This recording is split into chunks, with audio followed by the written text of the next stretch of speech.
राधे कृष्ण की ज्योति अलौकिक तीनों लोक में छाए रही है। भक्ति विवश एक प्रेम पूजा। ফার্স্টেই তোমাদেরকে সরি বলছি, কারণ ব্লগটা আপলোড করতে অনেকটা লেট হয়ে গেল। তো এটা ছিল আমাদের স্কন মন্দিরের সেকেন্ড পার্ট। আর তোমরা দেখতেই পাচ্ছ কি সুন্দর সন্ধ্যা আরতি হচ্ছে। আর স্কন মন্দিরে যতবারই যাই ততবারই যেন ওটা ছেড়ে আর কি ওখানকার থেকে চলে আসতেই ইচ্ছে করে। আর ওরা ডান্স করছে কেন আমি জানি না সেটা। আমরা এখন স্কন থেকে বেরিয়ে গেছি। তো তারপরে স্কন থেকে বেরিয়ে যাই। তো বেরোনোর পরে আমাদের প্রচণ্ড খিদে পেয়ে গিয়েছিল। তো আমরা ভেবেছিলাম ওখানকার যে স্টলগুলো থাকে, ওখানে যে ভেজ আইটেমগুলো পাওয়া যায় ওখান থেকে কিছু একটা খাবো, বাট দুর্ভাগ্যবশত সেদিন সব বন্ধ ছিল।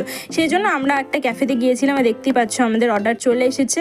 তো খাওয়া দাওয়া করে আমরা বাড়ি চলে যাই। তো চলো আজকের ব্লগটাকে এখানে এন্ড করছি। লাইক, কমেন্ট, শেয়ার, সাবস্ক্রাইব করতে একদম ভুলো না।